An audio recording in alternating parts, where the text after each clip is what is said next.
The Apostle Paul once made this incredibly radical decision. He was in a city that valued pretty much everything he wasn't, and yet he chose to know nothing but one single thing. Today, we're going to dive into that singular focus and explore why it's so powerful, even for us right now. And here it is, straight from the Bible. For I resolved to know nothing while I was with you except Jesus Christ and Him crucified. Just listen to that wording. Paul isn't making a casual suggestion. He says he resolved to do this. This was a firm, deliberate choice. And that right there is the core idea we're going to unpack together piece by piece. So, to really feel the full weight of what Paul's saying, we've got to understand the context. We kind of have to travel back in time to where he said it. He was in Corinth, this bustling, super intellectual city, a place that was going to be a huge challenge for the message he was bringing. Yeah, Corinth was a big deal. It was a major hub for culture, big ideas, and philosophy. If you wanted to be taken seriously there, you had to be impressive. You needed polished speeches, clever arguments, the kind of philosophical wisdom that could win debates and totally wow the crowds. That was just the expectation. And this is where it gets so fascinating, because you see this incredible contrast. Paul walks into a city that's all about strength and human intellect, and he deliberately chooses the exact opposite path. I mean, think about it. They want impressive speeches? He brings simplicity. They want clever arguments? He admits his own weakness and fear. And instead of their brand of human wisdom, he centers absolutely everything on one stark, simple message: Christ crucified. So, what can we learn from Paul's wild decision? Well, the first key lesson is all about the content of the message itself, what he was actually saying.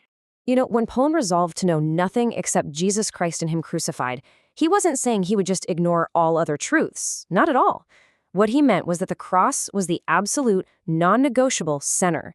It's kind of like the sun, and all the other planets of theology orbit around it. Every single part of the gospel, forgiveness, redemption, hope, it all flows directly from what happened on that cross. So, why does this intense focus matter so much? Well, because it keeps the message from getting watered down. It's so easy to get sidetracked by secondary arguments or ideas that aren't the main thing. By keeping Christ at the absolute center, the gospel stays clear, it stays powerful, and it reveals God's plan for salvation without all the extra noise. All right, so that was the what of the message. The second big lesson shifts over to the how, the way it's delivered, and, maybe more importantly, the way faith is truly born in someone's heart. This is just mind-blowing to me. You have Paul, one of the most brilliant people of his time, and he openly admits his own inadequacy. In a culture that absolutely prized charisma and confident speakers, he confesses to showing up in weakness and fear. He is intentionally stripping away any reason for people to put their faith in him. And what this does is it brilliantly shows us the two possible foundations for faith. On one hand, you have a faith that's built on a speaker's cleverness. But that's so fragile, isn't it? It can be swayed the moment a more persuasive argument comes along, and it gives the glory to a person. But a faith that rests on the power of God, on the work of the Holy Spirit, well, that's solid. It's lasting. It's truly transformative.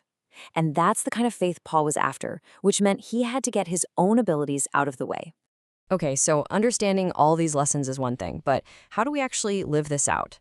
Well, Paul's approach actually gives us a pretty clear 4-step process to follow. It all starts by consciously, intentionally keeping Jesus at the center. When you do that, you then learn to depend on God's power, not just your own talents. This naturally leads you to pray for the Holy Spirit to be the one who does the real work.